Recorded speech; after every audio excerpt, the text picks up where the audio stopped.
ముంబైలో డ్రగ్స్ హవాలా నెట్వర్క్ ను ఛేదించారు తెలంగాణ ఈగల్ పోలీసులు. ముంబైలో స్పెషల్ ఆపరేషన్ నిర్వహించి 24 మంది ముఠాను అదుపులోకి తీసుకున్నారు.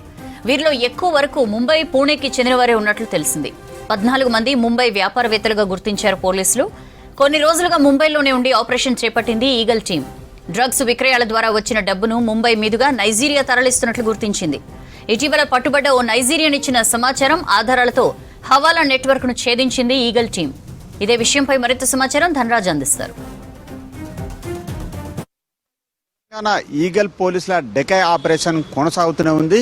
ఈ క్రమంలో చూసినట్టయితే ముంబైతో పాటుగాను పూణే వంటి ప్రాంతాలలో పెద్ద ఎత్తున ఈగల్ టీం పోలీసు బృందం చేరుకొని అక్కడ ఉన్నటువంటి పరిశీలన కొనసాగించారు. కొన్ని తనిఖీలు చేసినటువంటి క్రమంలో పెద్ద ఎత్తున అక్కడ ఉన్నటువంటి 24 మందిని అదుపులో తీసుకోవడం జరిగింది. వీళ్ళంతా చూసినట్టయితే కూడా పెద్ద ఎత్తున ముంబై ప్రాంతానికి చెందినటువంటి వాళ్ళే. వీళ్ళు కొన్ని రోజులుగా ముంబైలోనే ఉండి పెద్ద ఎత్తున ఆపరేషన్ చేసినటువంటి క్రమంలో చాలా సెన్సేషనల్ సంబంధించినటువంటి విషయాలు వెల్లడయ్యాయి.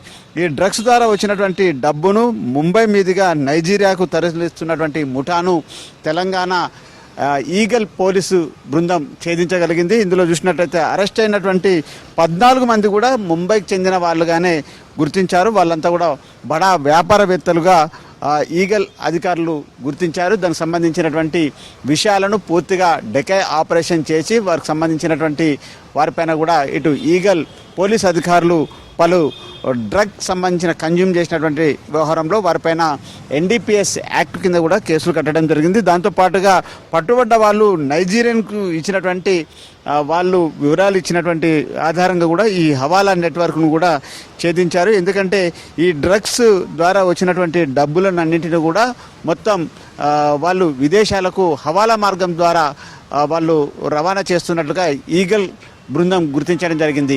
అయితే మనం తెలంగాణలో చూసినాం, యాంటీ నార్కోటిక్ బ్యూరో పేరును గత కొద్ది రోజుల నుంచి కూడా తెలంగాణ ప్రభుత్వము, తెలంగాణ సీఎం రేవంత్ రెడ్డి ఈ టీంకు ఈగల్ అనే పేరును కూడా పెట్టడం జరిగింది. ఇక మొత్తం దేశవ్యాప్తంగా అంటే ఓ వైపున చూసినట్టయితే గోవా కావచ్చు, మరోవైపున చూసినట్టయితే ముంబై కావచ్చు, ఇతర రాష్ట్రాలలో కూడా చాలా వరకు డెకాయ్ ఆపరేషన్ చేసింది. దాంతోపాటు తెలంగాణలో కూడా పెద్ద ఎత్తున విద్యా సంస్థల పైన కూడా ఫోకస్ పెట్టడం జరిగింది.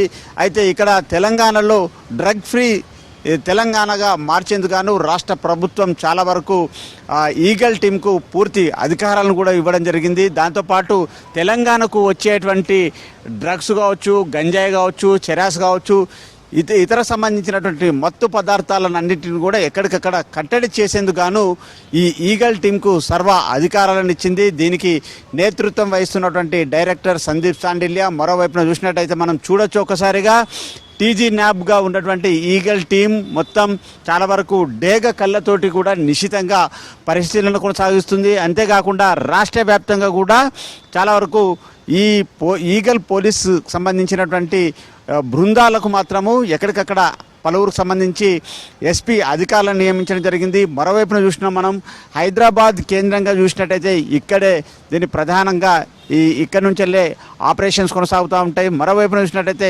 సైబరాబాద్ పరిధికి సంబంధించినటువంటి ఫ్లోర్ కూడా అంటే ఇక్కడి నుంచి వెళ్ళే దీన్ని ఆపరేటింగ్ జరుగుతుంది. మరోవైపున రాచకొండకు సంబంధించినటువంటి పోలీస్ స్టేషన్కి సంబంధించినటువంటి ఈ ఈగల్ టీం ఇక్కడి నుంచి వెళ్ళి నేతృత్వం వహిస్తుంది. దాంతోపాటు స్టేట్ వైడ్గా చూసినట్టయితే టాస్క్ ఫోర్స్కి సంబంధించినటువంటి ఈగల్ టీం పెద్ద ఎత్తున బృందాలన్నీ కూడా ఈ ప్రధాన కేంద్రంగా హైదరాబాద్లో ఉన్నటువంటి ఐబిడ్స్లో ఉన్నటువంటి ఈ బిల్డింగ్ నుంచే పూర్తి ఆపరేషన్ నిర్వహిస్తున్నారు.